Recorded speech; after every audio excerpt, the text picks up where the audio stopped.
Nuwun sedulur semua, sugeng pepanggihan malih kalian kula Tubagus Purnama di channel Tubagus Purnama yang membahas tentang budaya, leluhur, adat istiadat, seni, spiritual dan meditasi, serta fisika kuantum. Semoga video-video yang ada dalam channel ini membantu panjenengan dan bermanfaat buat panjenengan. Dan yang utama, tetap dukung video ini atau channel ini untuk dapat berkembang, karena dukungan panjenengan berupa like, subscribe, dan komen itu sangat berarti bagi saya. Terima kasih sebelumnya saya ucapkan. Baik sedulur, dalam video kali ini saya ingin membahas tentang risiko ketika mempelajari spiritual.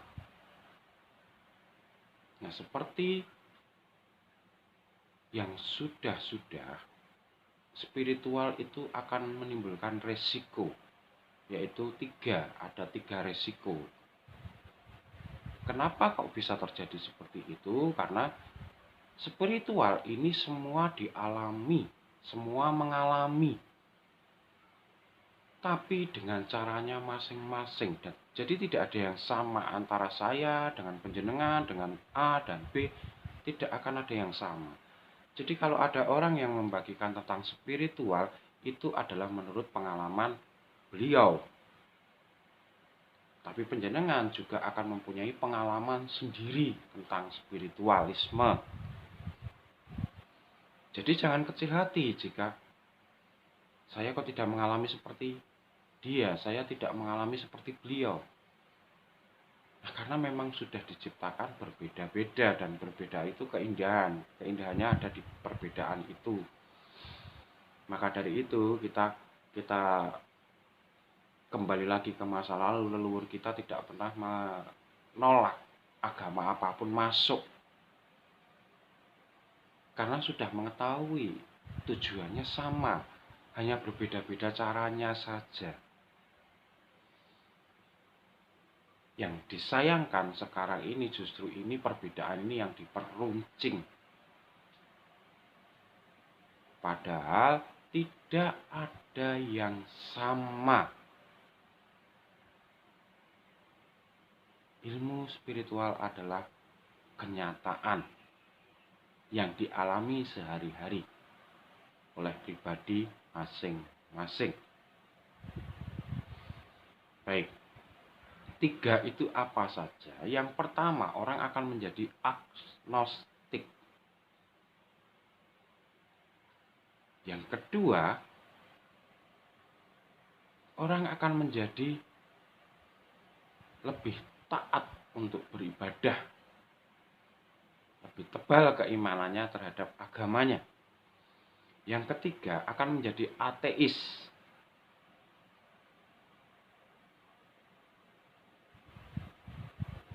Nah, inilah efek samping untuk belajar spiritual lebih lanjut. Dan kenapa orang mempelajari spiritual bisa gangguan jiwa? Karena ya kita tahu spiritual adalah bermain dengan jiwa. Jadi kalau spiritualnya nanggung, tidak diteruskan, tidak mengupas sedalam-dalamnya, maka yang terganggu adalah jiwanya. Nah, kita bahas satu persatu. Efek yang pertama, agnostik. Agnostik itu apa? Agnostik itu adalah menempatkan Tuhan atau menempatkan kausa prima sebagai penyebab utama yang ada di dunia ini menjadi hal yang sudah tidak perlu diperdebatkan. Ada, mengakui ada, tapi sudah tidak perlu diperdebatkan, tidak perlu dipertanyakan. Seperti falsafah leluhur kita dulu, Gusti itu tan kena kinaya ngopo.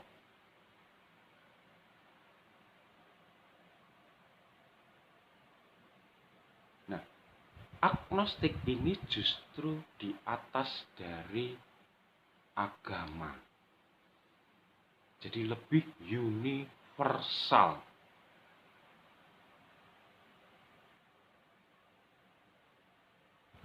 Karena mempelajari agama itu adalah langkah pembuka untuk menuju ke spiritualitas. Maka dari itu, agnostik ini sudah di atasnya. Jadi dia sudah tidak mementingkan saya memakai baju A, baju B, baju C, tidak. Yang penting pengalaman sehari-hari saya, perjalanan hidup saya harus berguna bagi sesama. Nah, itulah agnostik. Jadi mereka tidak akan memprioritaskan syariatnya bagaimana. Harusnya ini salah. Ini sholatnya bagaimana, ibadahnya bagaimana. Atau kalau yang Kristen ke gereja enggak, kalau enggak ke gereja kok rasanya seperti ini, mereka sudah melepaskan itu. Karena lebih universal. Itu yang pertama. Yang kedua, lebih taat terhadap ibadah dan agamanya. Kenapa? Karena dengan mempelajari agama dan digabungkan dengan spiritual, maka keimanan itu akan justru lebih tebal.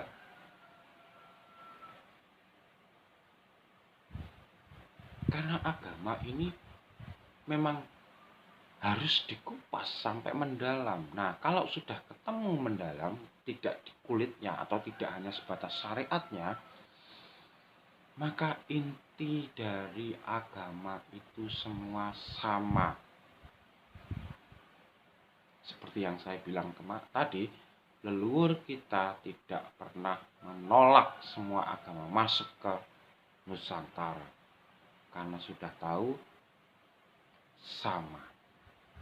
Hanya sekarang justru malah diperuncing perbedaan itu. Ini yang disayangkan. Kemudian yang ketiga apa? Ateis. Ateis itu tidak mengakui adanya kausa prima. Karena apa? Dia berjalan sesuai dengan hati nuraninya dan kenyataan yang dialaminya berkali-kali bahwa artinya Tuhan tidak ada. Yang ada hanyalah perjalanan hidup dan alam semesta ini yang bergerak dan berkembang terus.